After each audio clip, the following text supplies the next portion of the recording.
Hey, welcome back to Logical Republican. Thank you for stopping in today.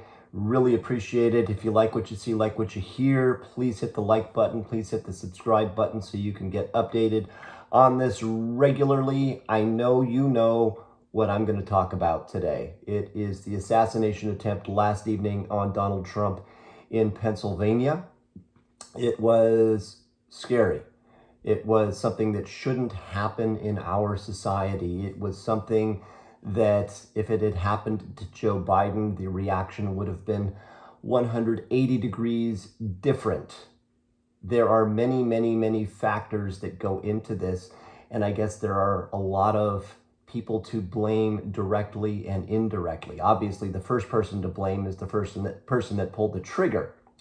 But let's look at the other people who are here or other parties who we can actually point a finger at. Three mainly, okay? Number one, the Secret Service. Number two, the mainstream media. And number three, the Democratic Party machine itself. But let's start with the low-hanging fruit here now, shall we? The Secret Service. Okay, we saw how quickly they reacted last night after the bullets were fired, right? They jumped on him, they protected him, they took the shooter out, they made sure that he was safe when he got into his vehicle, all of that. But why was there a vacant roof with a line of sight to the stage not being protected, not being monitored, not being occupied by the Secret Service themselves? Why?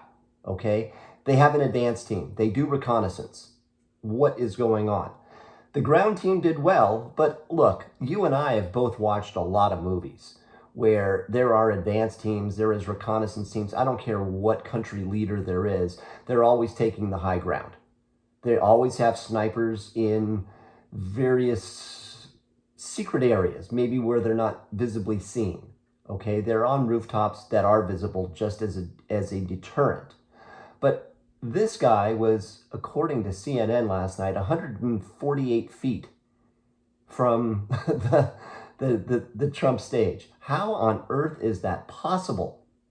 Okay, now, fortunately, Trump was leaning a little bit to his left, and he was talking to somebody, right? You know, he has a tendency to kind of bob and weave a little bit, but he was turning around. He was leaning to his left, or if you were watching on your screen, to the right.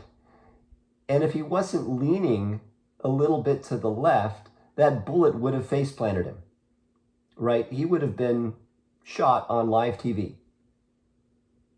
Now, the shooter was 20 years old.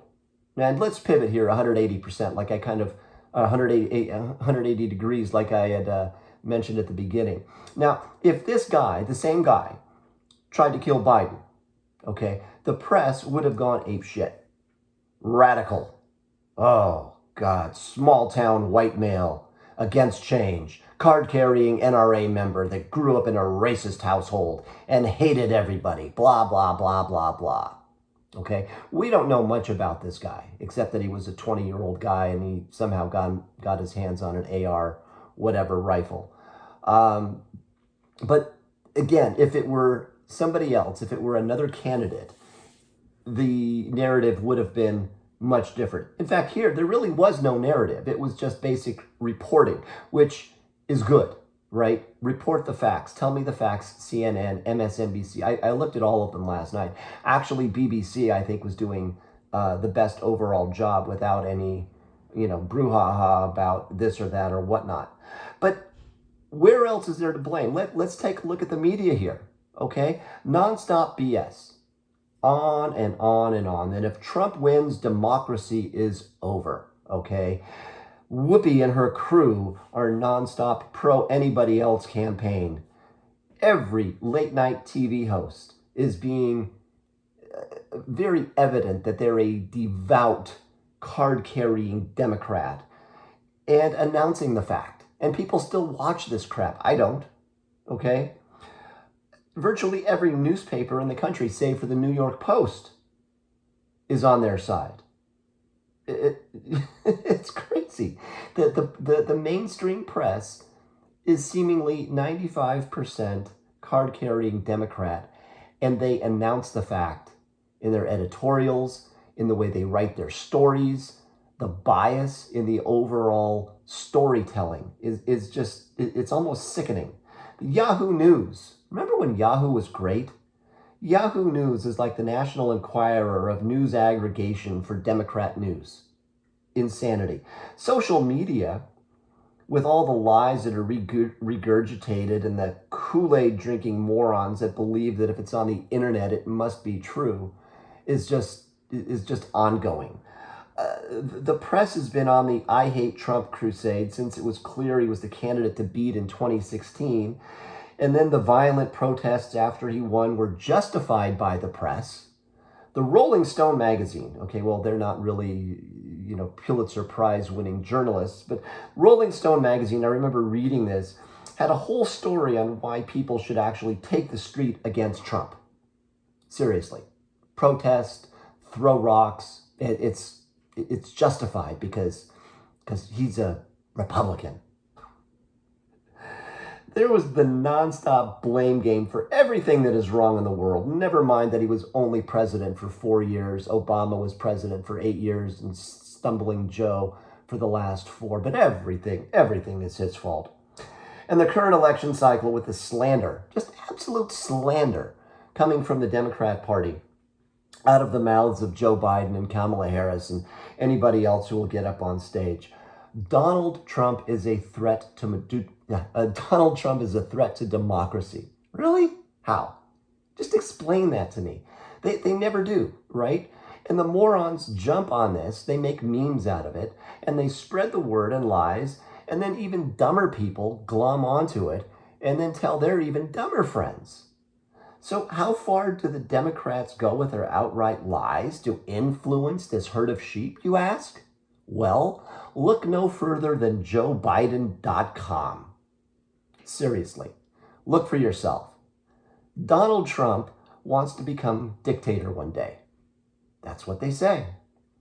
Donald Trump wants to take away voting rights if elected. How exactly? They don't explain. But according to Joe's website, he will recruit 100,000 MAGA election monitors to intimidate poll workers. Yes, they will intimidate the poll workers. He will get voters kicked off the voter rolls, making it harder for you as an American to vote. And people eat this crap up because the Democrats never lie.